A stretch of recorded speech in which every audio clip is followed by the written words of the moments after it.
Hey guys, welcome back to my channel Akanksha Aspiration. Hope you all are good and healthy. इस video में मैं आपको एक और लेसन प्लान प्रोवाइड कराने वाली हूँ जिसका टॉपिक है विद्युत धारा के प्रभाव। ये फिज़िकल साइंस का आपका लेसन प्लान है और इस जो ये लेसन प्लान है इसका पीडीएफ आपको मेरे टेलीग्राम चैनल पर मिल जाएगा। तो मैं डिस्क्रिप्शन बॉक्स में लिंक दे दूँगी, आप उसे वहाँ से जाकर देख सकते हो। So without wasting time let's start the video guys. मैं बहुत ज़्यादा टाइम लेसन प्लान पे आपको हर चीज़ पढ़कर नहीं बताऊंगी, आप इसको देख लीजिएगा अच्छे से।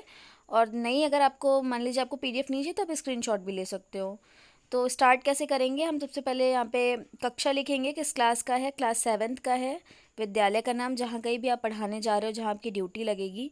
विषय आपका विज्ञान है ये, और उप विषय क्या है, भौतिक विज्ञान है। और डेट पड़ेगी कालांश में, कौन से पीरियड में आपका मतलब ये आप किस पीरियड में जा रहे हो पढ़ाने के लिए, फर्स्ट सेकंड थर्ड वो लिखोगे आप। और अवधि 35 मिनट, आप 40 मिनट भी लिख सकते हो। सामान्य उद्देश्य लिखा हुआ है पूर्ववत। सामान्य उद्देश्य मैंने अपने प्रीवियस जो लेसन प्लान्स हैं उसमें बता रखा है, आप उसे वहाँ से जाकर देख सकते हो और लिख सकते हो। विशिष्ट उद्देश्य क्या होता है, विशिष्ट उद्देश्य आपका जो टॉपिक है उससे रिलेटेड होता है। तो इसमें स्टार्टिंग के जो 3 है वो बहुत ज़्यादा इंपॉर्टेंट है, आप उसको नहीं मिस कर सकते। जैसे ज्ञानात्मक उद्देश्य बड़ा इंपॉर्टेंट है कि छात्र विद्युत धारा के बारे में ज्ञान प्राप्त कर सकेंगे। उसके बाद क्या है, छात्र विद्युत धारा के प्रभाव की जानकारी प्राप्त कर सकेंगे। दूसरा है अवबोधात्मक, छात्र विद्युत धारा की व्याख्या कर सकेंगे। अनुप्रयोगात्मक, छात्र प्रयोग द्वारा विद्युत धारा के प्रभाव को प्रत्यक्ष रूप से जान सकेंगे, है ना। तो ये सबसे ज़्यादा इम्पॉर्टेंट है। उसके बाद क्या होता है, आपका शिक्षण बिंदु है कि विद्युत धारा के चुंबकीय प्रभाव क्या है, विद्युत धारा के ऊष्मीय प्रभाव, ये सारी चीज़ें मतलब आप पढ़ाओगे शिक्षण बिंदु में। 3 शिक्षण बिंदु हैं इसके। विद्युत धारा के रासायनिक प्रभाव, फिर सहायक सामग्री में आप क्या चीज़ें यूज़ कर रहे हो, जैसे चालक, तार, विद्युत सेल, कुंजी, बल्ब, चुंबक, कांच का बर्तन, रबर की कॉर्क, कार्बन की छड़, जल, ये सारी चीज़ें आप मेंशन करोगे। शिक्षण विधि में आप कौन से शिक्षण विधि यूज़ कर रहे हो, जैसे प्रश्नोत्तर विधि, प्रदर्शन विधि। पूर्व ज्ञान, पूर्व ज्ञान में आप क्या चीज़ें लिख रहे हो जब जिससे आप अपना जो प्रस्तावना प्रश्न है वो तैयार किए हो, कि छात्र को बिजली यानी कि विद्युत के बारे में सामान्य जानकारी, मतलब उनको बहुत ज़्यादा कुछ नहीं पता लेकिन उनको पता है कुछ चीज़ें।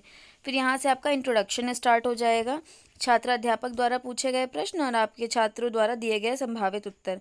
कि बिजली के स्विच में लगे तार को छू लेने से क्या होता है, करंट, बच्चे बताएंगे करंट आ जाता है। फिर आप पूछेंगे करंट क्यों आता है, बच्चे बताएंगे बिजली के चलने के कारण।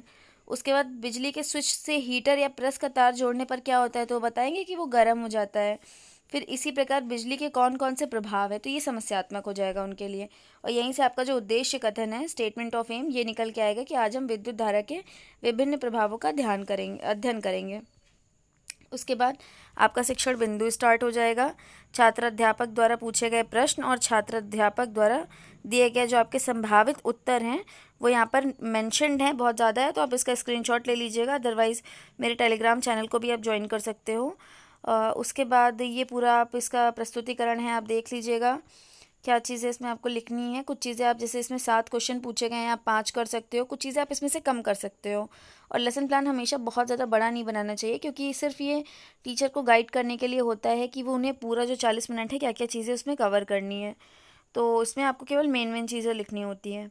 जब आप ये पढ़ा लोगे तो आप अपना नेक्स्ट जो शिक्षण बिंदु है वो स्टार्ट करोगे कि विद्युत धारा का रासायनिक प्रभाव। इसके भी आप इसी तरीके से क्वेश्चन आंसर करोगे। और इसमें क्या है, जैसे क्वेश्चंस बहुत ज़्यादा दिए हैं, आप कम कर लीजिएगा अपने अकॉर्डिंग, ठीक है। इसके बाद क्या है आपका लास्ट में, आप शामपट्ट कार्य वाला काम करोगे कि ब्लैक बोर्ड पे आपको क्या क्या चीज़ें करनी है। जैसे विद्युत धारा के निम्न प्रमुख 3 प्रभाव है, उनको बताएंगे आप उन्हें।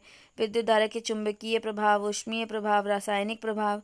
फिर आप उनको इस तरीके से ड्रॉ करके भी दिखा सकते हो, जल का विद्युत अपघटन और विभिन्न प्रकार के चुंबक, आप उनको ये सारी चीज़ें दिखा सकते हो, है ना। विद्युत धारा का चुंबकीय प्रभाव लास्ट में लिखा हुआ है, तो ये सारी चीज़ें आप उनको बनाकर दिखा सकते हो, किसी चार्ट पर ले जाकर दिखा सकते हो, है ना, ताकि बच्चे थोड़ा सा अट्रैक्ट हों, ध्यान दें, ध्यान से सुने और करें, चीज़ों को समझें।